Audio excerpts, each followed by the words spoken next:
Cuando alguien te maltrata por la calle o te maltratan en tu casa, ¿son injustos contigo o te tratan inequitativamente? Otra de las importantísimas diferencias que existen, no solo en la teoría del derecho, sino en la teoría de la justicia, es la distinción entre equidad y justicia. Para empezar, equidad y justicia no son lo mismo. Son términos que se mueven en el mismo derrotero, pero hay diferencias sustanciales y que son enormemente importantes en la vida práctica. John Rawls, uno de los principales pensadores sobre teoría de la justicia del siglo pasado, decía que el concepto central en la idea de justicia era el de equidad.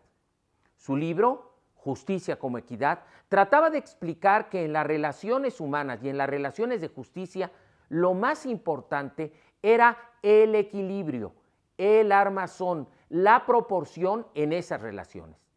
Porque cuando hablamos de justicia, según hemos referido en otras de las cápsulas, decíamos que utilizábamos un concepto paradigmático modélico.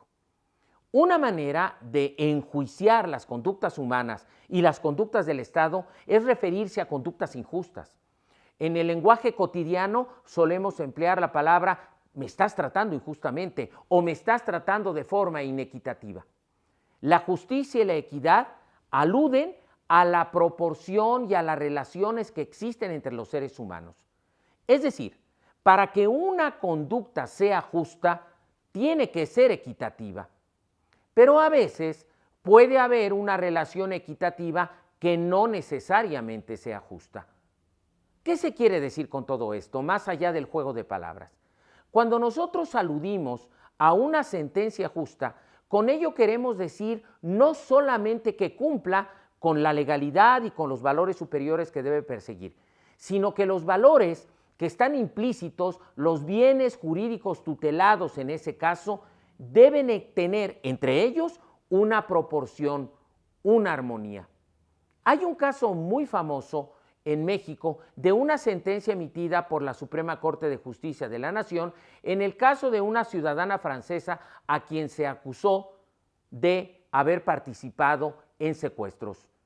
Sin embargo, esta persona fue liberada por la Suprema Corte de Justicia al considerar que en el procedimiento se le habían violado garantías de proceso penal como la presunción de inocencia y sobre todo el debido proceso. Por lo tanto, resultaba imposible procesarla toda vez que se había contaminado el enjuiciamiento de esta persona. Para algunos, la decisión de la Suprema Corte era justa, pero no necesariamente equitativa. Y no era equitativa porque a esa sentencia le faltaba la proporción entre los derechos y los bienes jurídicos implicados en el asunto. Efectivamente, las víctimas, ante la liberación de esta persona, se sintieron profundamente agraviadas. Y el agravio surgía porque probablemente los ministros que tomaron esa decisión no se dieron cuenta que si bien se había contaminado el debido proceso, era también de enorme importancia pensar en los derechos de las víctimas y que en el expediente existían elementos que presumían la probable responsabilidad de esta persona. Probablemente, para que esta sentencia hubiese sido en plenitud justa y equitativa, antes que liberar a esta persona, pudiésele haber sido necesario reducírsele solo la pena, pero exentarla del procedimiento implicaba así un acto de estricta legalidad, pero probablemente inequitativo.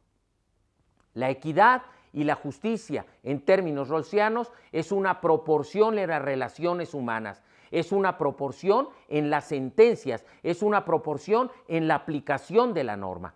Eso explica, por ejemplo, que en los delitos sea necesario que el juez gradúe cuál es el tipo de pena que va a aplicar. Y normalmente los códigos penales, al enunciar las penas, lo que hacen es establecer un máximo y un mínimo, porque no obstante haberse cometido el mismo ilícito, la gravedad de la conducta no es la misma. Entonces el juez, al aplicar la sentencia y condenar a alguien, está actuando con justicia. Pero cuando le aplica la penalidad proporcional al daño cometido, está también siendo equitativo, no solamente justo. Justicia y equidad son dos conceptos normales en la vida cotidiana, son dos conceptos que nos acompañan y que nos implican la necesidad de humanizar la aplicación del derecho. Es menester la justicia, pero es igual de importante la equidad.